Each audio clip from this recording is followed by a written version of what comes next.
Hi, I'm Susan McNeil, writer filmmaker. Welcome back to my vlog. So the last time I was here, I talked about pregnancy misconceptions, and today we'll deal with labor.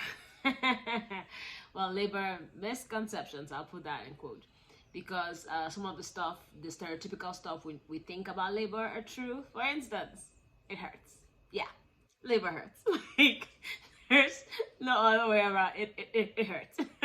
So, but yeah, I think mostly I'll be sharing like my experiences with labor. So like I said the last time with pregnancy, labor is different for every woman and it's different for every baby. So yeah, all we have is our own experience. So yeah, no. But that hurt part, like, Lord, I can't even describe the pain. My brother told me, like, okay, I should try and articulate what exactly did it feel like. Like, it just felt like pain everywhere.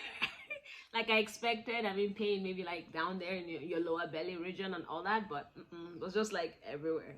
And then like my husband, I didn't know, during my labor, he was like taking pictures of my face. And then weeks later, he sent them to me and I'm just like, oh my gosh, like I've never seen my face in so much pain.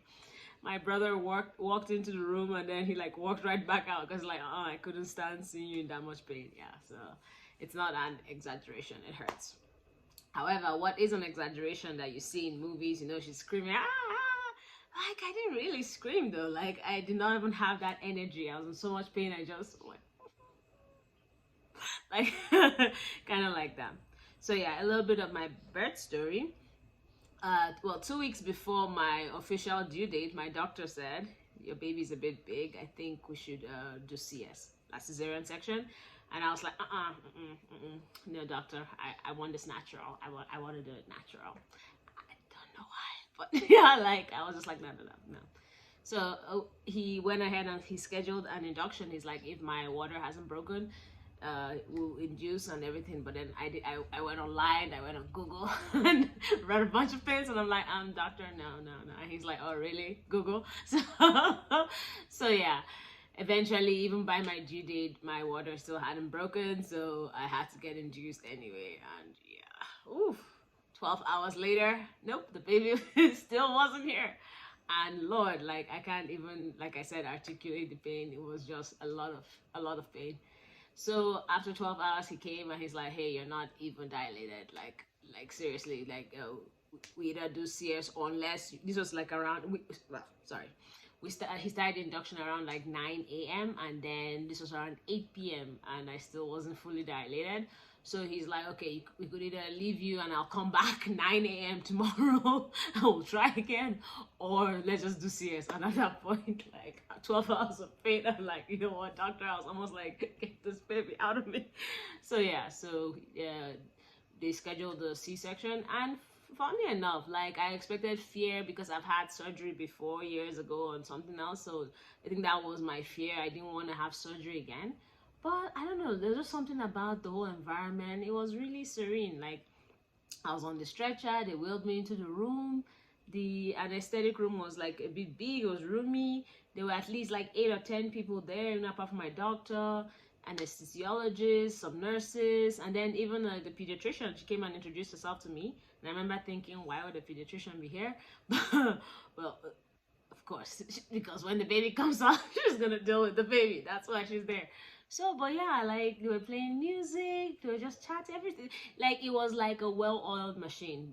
You could see they all knew each other, they've worked together, they were just, you know, this is their thing. So I felt quite relaxed. So there I was on the table, and then they injected me in my back, and then I didn't know what the first injection was, it just pricked a little.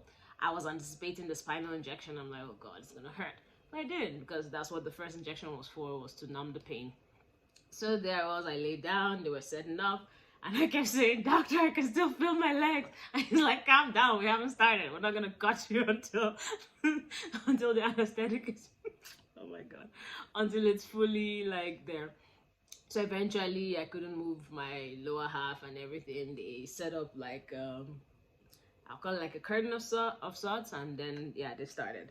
So my mom was with me, she was right beside me, And she was like, oh, I want to see. And they're like, no, we don't want you guys to see. And she's like, I'm a doctor. And they're like, yeah, but right now you're a grandma and a mom, so no. So they blocked all that. And then the craziest thing is that even though I didn't feel any single pain, I felt everything else. I felt when I was sliced. I felt when I was digging around and pulling the baby out. I'm just like, Mom, am I supposed to be feeling this? And she's like, yes, calm down. And I'm like, no, I don't like this feeling. It's not nice. But yeah, so I felt as they pulled out the baby, and then he raised her over the curtain to show me. And until the day I die, I'll never forget that. Just squished little face. And just like, I was like, oh. Then they took her away, and the pediatrician was like dealing with her. So then they started closing me back up, and I mean, I had a bit of a scare because I was like, why isn't she crying? But then thank the Lord, eventually she cried and just that. And I was like, okay, great. So then when they were wheeling her out, my mom was a bit like confused. She's like, okay, should I go with the baby? Should I stay with you? And I just told her, okay, just go with the baby. So now when they were closing me back up, and I'm like feeling it as he's putting the needle and pulling, and I'm like, okay. So I told the anesthesiologist, I'm like, okay, I don't like this. I'm feeling everything. And he's like, are you in pain? I'm like, no. And I told him again, I don't like this. Like, are you in pain? No. He's like, okay, you know what? I'm just gonna increase the dosage. And then mom had told me not to sleep before she left, because the whole time I'm like really sleepy. She's like, no, stay awake, stay awake. But when she was gone, I honestly don't even remember when I fell asleep. I just fell asleep. I'm sure they were even happy because I kept talking. But yeah, so the next thing, I woke up around that 4 a.m. I was back in my room. Mom was on my bed. I was still on the stretcher. I tried to wiggle my toes. Yeah, my legs were still dead. And I was just like, a part of me was like, what if it never moves? I'm like, okay, stop. So I went back to sleep. Then woke up next morning, and yeah, I was fine. I could move everything, but then get the pain. Whew. Yeah, the pain was no in Nigeria we say it's not beans. It was bad. I could barely even walk, so like to the bathroom, mommy had to help me. She was just my hero. that whole period, she was just everything.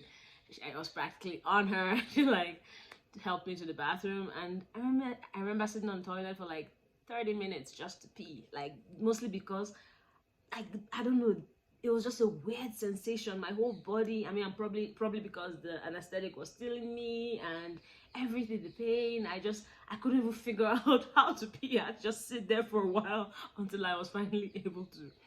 And then the nurse came later, and she's like, you want to see your baby? She's like upstairs in the nursery. And I'm like, okay, can you get me a wheelchair? And they're like, oh no, we encourage our patients to walk. And I'm like, excuse me, my mother had to practically carry me to the bathroom, which is like 5 feet away. I'm not about to walk upstairs. Please get me a wheelchair. And then they were hesitant, but eventually they did.